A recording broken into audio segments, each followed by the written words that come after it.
বাবা মার কাছে সন্তান কখনোই বড় হয় না। ছোটবেলাতে সব সন্তানকে নিজেরা না খেয়ে হলেও তাদেরকে ছোট থেকে বড় করে তোলে। একইভাবে আবার বিয়ের পরে কোন সন্তান কোন খাবারটা পছন্দ করে সে অনুযায়ী সেগুলো জোগাড় করে বস্তা ভর্তি করে সে ছেলে বা মেয়েদের বাড়িতে নিয়ে আসে। আসসালামু আলাইকুম, কেমন আছেন সবাই? আমি তো গতকালকে এসেছি, আর পরের দিন আজকে আমার বাবা মা আসছে। তার মেজো বোন তার হাজবেন্ডকে নিয়ে আসবে বাবার বাড়িতে না, এবার বড় বোনের বাড়িতে। বাবা মা ভাই বোন সবাই একসাথে হওয়ার চিন্তা করেই এসেছি। আর যেহেতু বড় বোনের বাসায় আসবে, বড় সন্তান কিন্তু বাবা মার কাছে অনেক বেশি স্পেশাল হয়। সেখানে আরো বস্তা ভর্তি করে কি কি আনা যায় সবকিছুই নিয়ে এসেছে। পারলে যেন বাজারটা ধরেই নিয়ে আসে। বস্তার ভিতরে এখন কি কি আছে এক এক করে সবকিছু বের করা হবে। আর যখন নিজের বাবা মায়ের হাতের জিনিসগুলো কাছে পাওয়া যায় অনেক বেশি শান্তি লাগে। সেই সাথে কি এনেছে সেই বিষয়ে অনেক বেশি আগ্রহ কাজ করে। অঞ্চল ভেদে অনেক জায়গায় অনেক রকমের খাবার পাওয়া যায়, আবার পাওয়া যায়ও না টাটকা ফ্রেশ। তাই যেগুলো পাওয়া যায় না সেগুলো সবসময় আনার চেষ্টা করে, বা আমার বড় আপু যেগুলো খেতে পছন্দ করে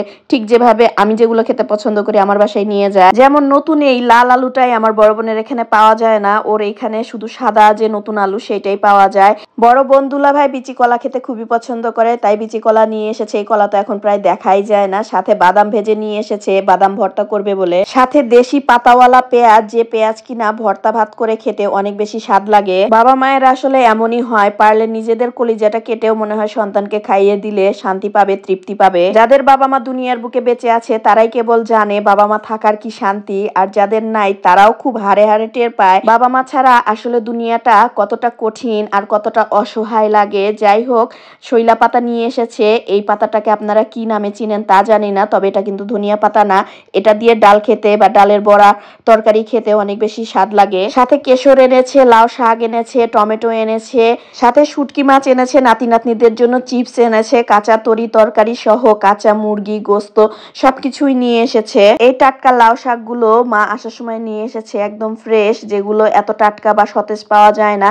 সাথে তিল আর কালো জিরাও নিয়ে এসেছে, যাতে পরবর্তীতে ভর্তা করে দিতে পারে। আবার পাটায় বেটে তিল আর কালো জিরা ভর্তা করেও এনেছে। এখানেই শেষ না, ভর্তা ভাত পছন্দ করার সাথে সাথে আমরা বোনরা সবাই পাটায় মোছা ভাত পছন্দ করি দেখে পাটায় মোছা ভাতটাও সে দেশি কাঁচা পেঁয়াজ দিয়ে নিয়ে এসেছে, কাঁচামরিচ দিয়ে ভালো করে মেখে। এখন তো আমি এটা খাওয়ার লোভ সামলাতে না পেরে খেয়েই নিলাম। একটা সময় যোগাযোগ ব্যবস্থা খারাপ থাকায় অনেকটা সময় লাগলেও এখন ৩-৪ ঘন্টার মধ্যেই চলে আসা যায় সিরাজগঞ্জ থেকে। ভোরবেলায় গাড়িতে উঠেছিল, আসতে আসতে প্রায় 11টা-12টা বেজে গিয়েছে। সকালের খাওয়া হয়নি, তাই আমার বড় বোন সবাইকে খাবার বেড়ে দিয়েছিল যাতে করে সবাই খেয়ে নেয়। আলু, মূলা, বেগুন, শাক দিয়ে শুটকি মাছ রান্না করেছিল, মহিষের গোস্ত রান্না করা ছিল, সেই সাথে আলু টমেটো দিয়ে বাম মাছের চচ্চড়িও করা ছিল, যেটা খেতে ভীষণ লোভনীয় হয়েছিল আর অনেক বেশি স্বাদও লাগছিল। সকালের খাবার খেতে যেহেতু দেরি হয়ে গিয়েছিল আর অনেকদিন পরে মাকেও কাছে পেয়েছি, তাই সবাই বড় বোনের ছাদে চলে গিয়েছিল। অনেকদিন থেকেই মার হাতে তেল নেওয়া হয় না, তাই মাথায় তেল দিয়ে নিচ্ছিলাম। তেল না পেয়ে মাথাটা যেন একদম শুকিয়ে গিয়েছিল। পৃথিবীতে যে যত আপনই হোক না কেন,